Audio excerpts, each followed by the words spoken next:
all you have to do, that's my challenge that I issued everyone. All you have to do is convert 7 people to be as equally zealous for Jesus as you are. That is the simplest plan. But the reason that people don't do it is because they're not as zealous for Jesus as they want to say they are. They got the Donald Trump factor going on. 2 Corinthians. They're reading out of 2 Corinthians, and then the Bible's my favorite book. What's your favorite verse? Oh, there's just so many. The word is the favorite. The word is my favorite word. Thank you, Nancy. It's better if I tell you my not favorite verse. My not favorite one is the one where it tells us to ask for forgiveness, because I'm not going to do that. So, but that's the easiest challenge, bro. 7 people as equally zealous for Jesus as you are, and that's going to, number one, it's going to test your faith.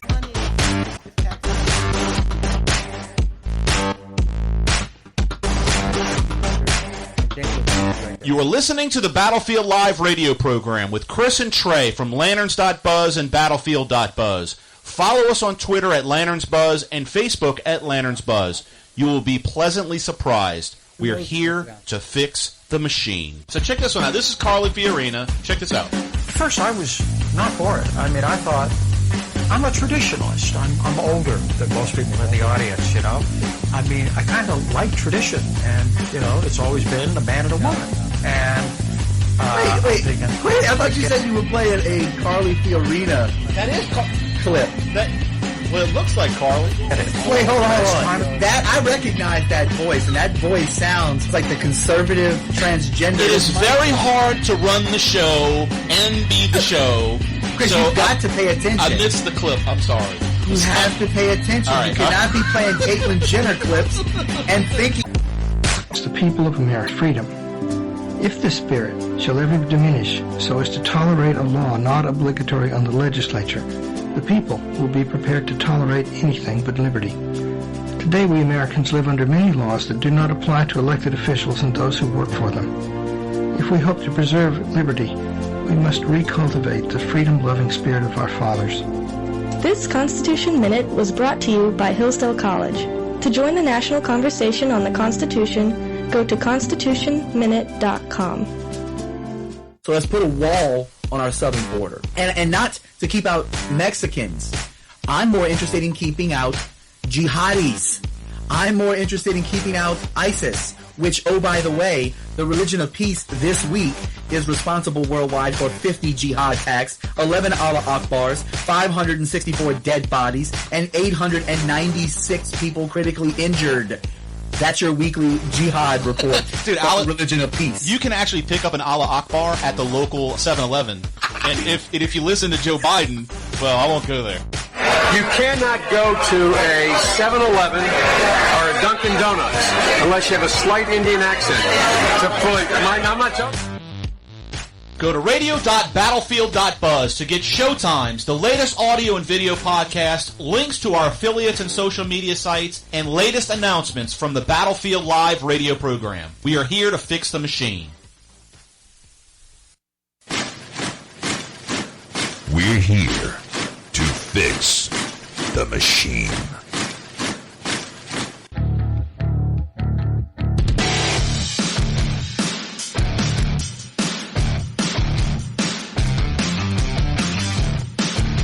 You're on the Battlefield Live with Chris and Trey from We Are America Radio, Red State Talk Radio, and we are at CPAC 2016. And I tell you what, it's getting busier. I don't know, it's just the traffic. Well, yeah, it's in between speakers. They told us, as you know, CPAC newbies, they said that in between, when the speakers really start rolling, it's like a big vacuum. Right. Sucks all the people into the room, and then in between speaker, they come back and running back out of here. So we're 2 booths down from James O'Keefe. Y'all don't remember James O'Keefe? Breitbart aired some of it. It was Project Veritas stuff, right? Well, wait, I was hoping to get him because James, I went and heard him speak at the Pelican. I'm sorry, the Pachyderm Club. Okay, it was the Pachyderm Club because it's it's an elephant, right, and the Republican, right, Louisiana deal. Okay, and it was a dinner atop of the World Trade Center in New Orleans, a lunch, right. And I remember this specifically. James said, "I would never do anything knowingly that was criminal, like felonious. Right. And the next day, he was arrested in Mary Landrieu's office, trying to videotape. They walked into the federal building where her office was. Right. Pretending to be phone technicians so that one of his homeboys could videotape the main switchboard while people were calling into Mary Landrieu's office during the Obamacare debate, right, to prove that Mary Landrieu's office was not answering her constituents' phone calls. And James was sitting in Mary's office with his camera phone, videotaping the secretary and videotaping that the phone was not ringing, knowing that people were ringing the phone, and his homeboy was down in the main federal switchboard. They were arrested. Ed Schultz, right, from PMSNBC, came out. I don't know who that is, but go ahead. And did his show from the steps in New Orleans, of the steps, because this guy had committed a felony by entering into the building on a false pretense. Right. And ended up being dropped down to, I think, like a misdemeanor, and then ultimately was tossed out anyway. Right. And he held to, but I was like, that's why he was down here. We were talking to him yesterday.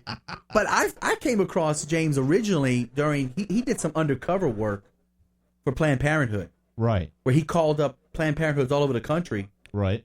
Pretending to want to abort only black children. I do remember that. He called up and he'd say, hey, I'd like to make a donation to Planned Parenthood. And they're like, oh, okay, sir.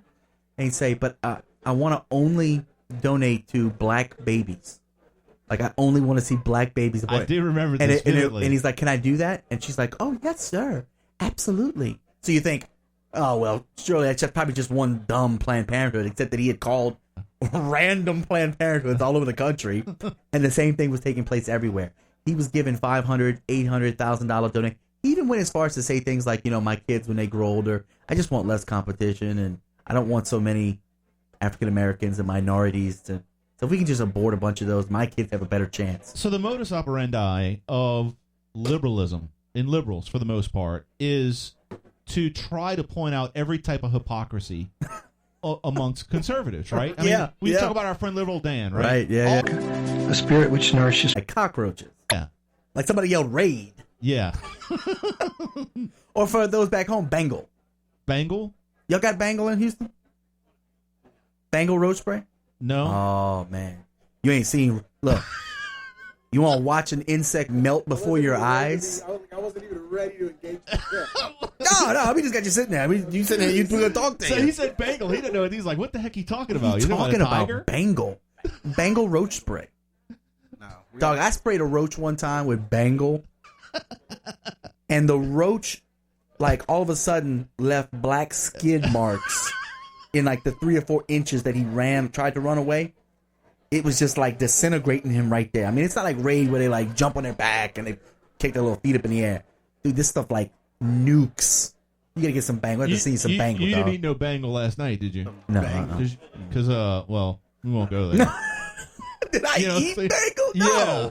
Of course not. You ate Taco Bell last Did night. he leave? Did we eat some taco hell? Jeez. Did he leave like skid marks? Yeah. Because they like to linger in the darkness. Yeah, if you turn the light on, it's gone. It's on. But then, like, and I'm like, hey, like, do I need to pray for you? Or, like, should I lay hands? Or what? And he's like, no, why? I'm like, dude, it's your 3rd trip today. You give a knock on the door. You I'm need like, to dude. lay off the fight. It was like the 3rd trip to the John on a salad. You're thinking better than me that. But then after that, they were. Now, she goes to the state competition with a chance to compete on the regional team in North Carolina. So, I need you to go out there right now and buy as many. We could do that for lunch. We're rocking. That's how I get ahead on buffets. See, people don't think like this. Wait. Get ahead on buffets. Dude, I'm you a get kicked out of the conservative buffet place. Well, that is true. That only happened twice, by the way, okay?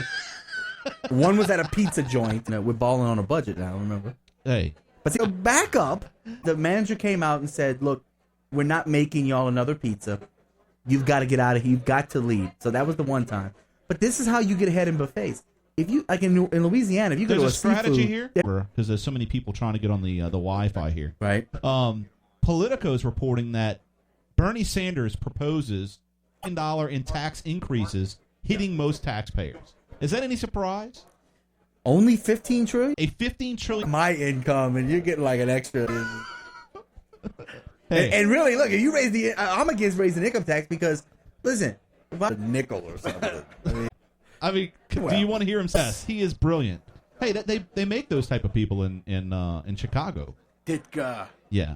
I got a picture here. Currently, shrinks are now prescribing this. Prescribing what? Prescription massage therapy. The progression of secular socialism. We're going to end there at some point anyway. Yesterday's left. Yes. Is now today's center. Yes. So look, we're on the forefront of this. What's that? We're on the forefront of trying to explore this and understand it. Okay. All right. You know, I'm not advocating that we go do it. No. Listen, we don't have time anyway. Because by we're all on means, Radio Row. We hit CPAC 2016. I'll tell you this: I watched the debate last night for the better portion of the first portion. John Kasich was impressive to some degree last night. He was impressive. I was impressed with Ted Cruz and Donald Trump. Not Donald Trump. With Ted Cruz and John Kasich. Donald Trump and Marco Rubio were like at a kiddies table slinging meatballs at each other. Right. Ted Cruz got some jabs in there on the Donald, but they were policy jabs. Right. They weren't you look funny jabs, Right. They were policy jabs. And John Kasich standing there like, hey, once I get airtime, I better talk about the issues and the policy, and then I'm going to get my airtime taken away from me. Right. But I was very impressed with the amount of time that he was given. He articulated well on his stance on the policies and made the case for why he, having been a governor, is the best candidate for president. Now, that is not an endorsement for John Kasich. I'm a strong supporter of my senator, Ted Cruz.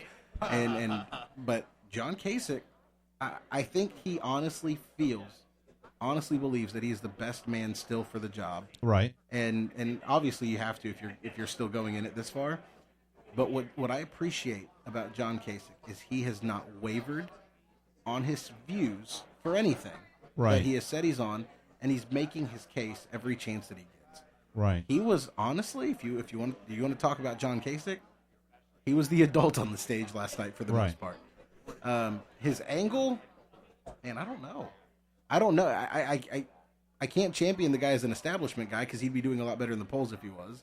Right. I can't champion him as a conservative because his views are moderate at best. I had a hard time listening to Kasich after I heard some audio of him at one of his town halls. Yeah.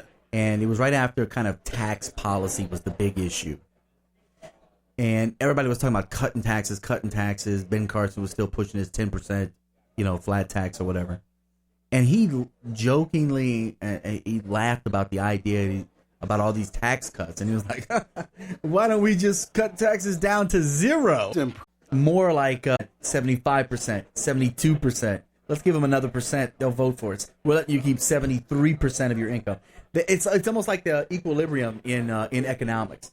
They know that they can't raise it so high that people revolt, but they can't keep it so low that they go out of business. So they're always constantly looking for that equilibrium point in amount that they can confiscate, to quote Walter Williams, how much they can confiscate without the people either wigging out completely or complaining and revolting out of the fact that the government can't provide for them, those who are on the dole and need the entitlement. So what I noticed last night with the debate was that Ted Cruz's booger. Did he have one? No. I don't think it was a booger. I think it was a piece of mint, like a breath mint. And it just stayed there? Stayed on the top of his lip for a little bit, and then it kind of fell on the bottom part of his lip, and then he swallowed. Then he ate it. I did not. Is it all over the internet? Okay, so there have been over 50,000 searches on Google in less than 24 hours on Ted Cruz ate a booger at GOP debate. We're letting them keep 70%. That's your. I'm trying to reach out. Ted Cruz ate a booger and you can't vote for him? I'm trying to get, associate myself with the rest of the population, apparently, since this is trending. Well, here's the truth of the matter. The truth of the matter is, I would think the majority of the electorate eats boogers as well. Yeah. this could be a moment You of think that this is galvanizing all the booger eaters of America. So you think this is like a breakthrough moment for Ted Cruz? It could be. This could be it. This okay, could be then the I've thing changed we my look mind. back. I've changed my mind. No, You convinced me. You know, it's very Trumpish of you. Huh? So Trumpish. Yeah, So look, Trumpish. look, we're learning a lot of things here in the election. So here's the thing. Here's what's going to happen with that. Is the next debate, Donald Trump is going to be like, I told you they were kids. He's eating boogers, and we have little Marco over here, and and we have booger eating Ted. It's gonna turn into like this schoolyard playground. It was funny because I told Chris we were doing a show last night in the first half of the debate. Yeah. And I said, dude, Donald Trump just put his whole hand with his little bitty fingers in his nostril. Did he? In one nostril, his whole hand up there. And like flipping it around with his little hands. So Vanity Fair in, I guess it was 93, reported on Donald Trump's small hand. Shut up. No. So Donald Trump takes pictures of his hands, circles them in a gold pen, and sends them to Vanity Fair even to this day. And he acted like there's no big deal about it when But people asked him just about it. last night, he said, Marco hit me in my hands. No one's ever done that before. Just saying. I mean, that just kind of goes with it, though. He's always flip-flopping on everything everywhere. Here's Maybe my he's going to question, stop though. doing it now. Is that gold pen, you think it really has like real gold in it? Ain't no telling. There's no telling. No? Ain't no telling. So let's see here.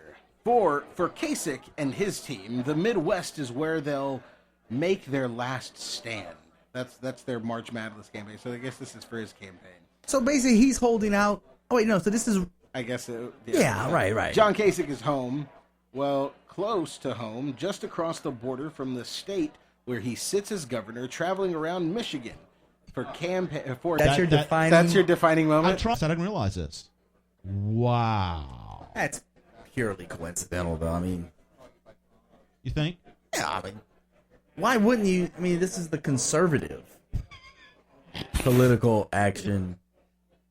So will something else came up. So will Rubio? He probably couldn't rearrange his spray tan appointment, or he probably read that thing about the back massages over there in the in DC.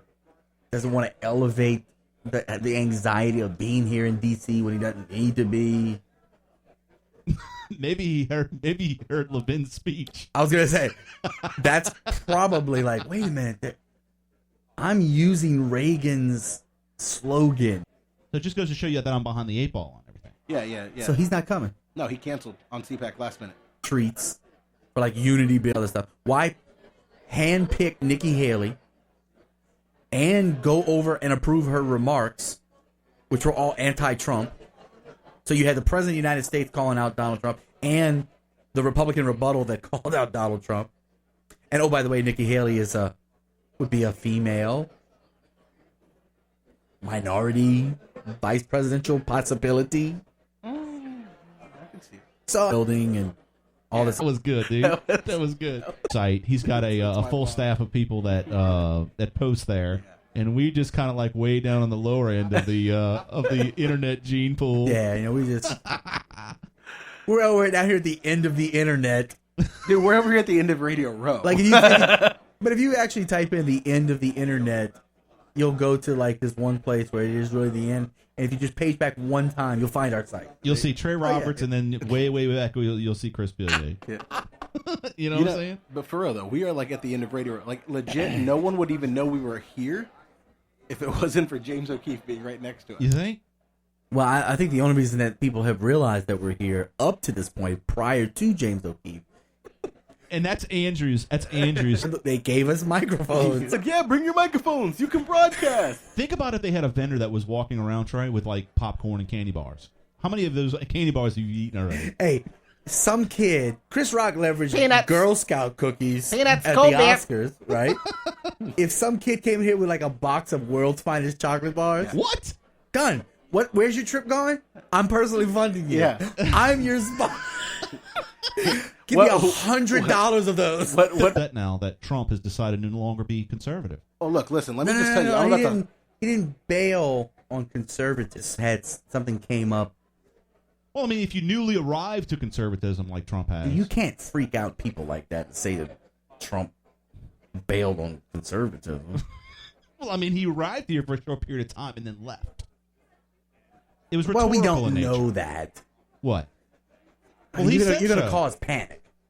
And- You're going to see people running back and forth here. Remember what happened with LeBron James when he left Cleveland? People were burning jerseys. They were burning tennis shoes, cussing LeBron out. If Donald Trump leaves conservatism, You think it's over? oh, they'll be burning hair Donald Trump pieces. never arrived to conservatism. Oh, that's true. No, Damn, why you have to ruin it, Andrew? that wasn't even really. I forgot about that. I'm just thinking we're here. Hey, bro, I'm just saying, if you want to leave, you got to arrive. So, This is true. so talk about the debate last night. One of the things that I found interesting, He just the host of the moderators. the moderators. The moderators are stirring up the pot, if you will. Which, by the way, you were not feeling Megyn Kelly's eyelashes, if I remember Dude, I wanted correctly. to go yank them off. It did look like she had some little fuzzy caterpillars on there. Yeah, it looked like Ann Coulter. When she No, blinks, you I can didn't. feel it. No, Ann Coulter doesn't wear fake eyelashes. What? No, dude, those are her eyelashes. Dude, those things look like. She goes through special eyelash therapy that lengthens them. Dude, they look like those big, huge freaking cocktail umbrellas swinging on the end of her eyes. I just want to give her a scrunchie. Be like, put that up in a ponytail. Why? Stop letting your hair fall in your mouth when you're talking. And I mean, like, You talking about Ann? yeah, Ann Coulter's We're on a hair. first name basis, you know. I know. That's what I thought we were talking about. Yeah. But you weren't feeling Megyn Kelly. You're talking about the moderators. Yeah, I wasn't feeling well. Megyn no, I Kelly's wasn't- eyelashes. Are you trying to keep me on the straight and narrow? Listen, I know that you forgot your ADD medicine, so I'm here to help you. Okay. These, the question. What do they call them? After, I guess, Megan perspective. of Dude, that his was position. so good. Yeah. What she went through. Yeah, and I think she probably waited for the right moment to do that. Dude, it was so awkward What? when Megyn Kelly and Donald Trump had their cordial hellos. Dude, she's stone cold though, dude. She just Donald, hello. How are you? I was like, good, Megyn, good. But I'm good. stand by. That's what she kept saying. Yeah. She said, stand by. Hold on. Yeah. But it's stand by. Like, shut your mouth. What is at your core? I have a very good core. I have a large core. My core. Everybody loves my core. Have you seen these hands? Have you? You see, I wasn't even meaning that. No. You went there. You know what they say about a guy with big hands, right? The big core. Donald Trump. That's what I told you. I said everybody knows what they say about guys with big hands. They're big gloves. I thought it was big feet. Uh-huh. Kelly went through all the historical. It could be the They bloody night. just Why found were it. they searching the house? They were doing some renovations, and they were shooting a movie across the street, and They were, found it they were buried. digging. So this is amazing to me. You figure that all right after this whole ordeal, or during this whole ordeal, they could have actually went around and maybe with a metal detector, looking for some evidence somewhere. Yeah, it shows you that the big conspiracy about the whole Los Angeles Police Department trying to get OJ, it kind of falls apart when you could have done a real simple search to find the actual murder weapon. All right, so we strayed from the point. Was there something about? Yeah, what was the point you were trying to make? Oh, you were talking? I don't know. We went from the debate to freaking O.J. Simpson. You were saying that it felt like you thought that, and you called it right during the debate. They asked Rubio a question, they asked Trump a question, then they changed the question and went to Ted Cruz. Right. Ted got like a great answer in. Then they went to Kasich with a whole different. They let nobody else comment about what he said. Right. So you think that was intentional on the part of the moderator? Yeah, I think the intention was to tear down Trump. As much as I don't care, it didn't bother me. Well, apparently it's been successful because as Andrew broke here on the Battlefield Live program with Chris and Trey on We Are America Radio, Donald Trump is not coming to CPAC. Surprise! Look at that. Look what I asked for. All right, stick with us on the Battlefield Live radio program. We'll be right back after the short pause.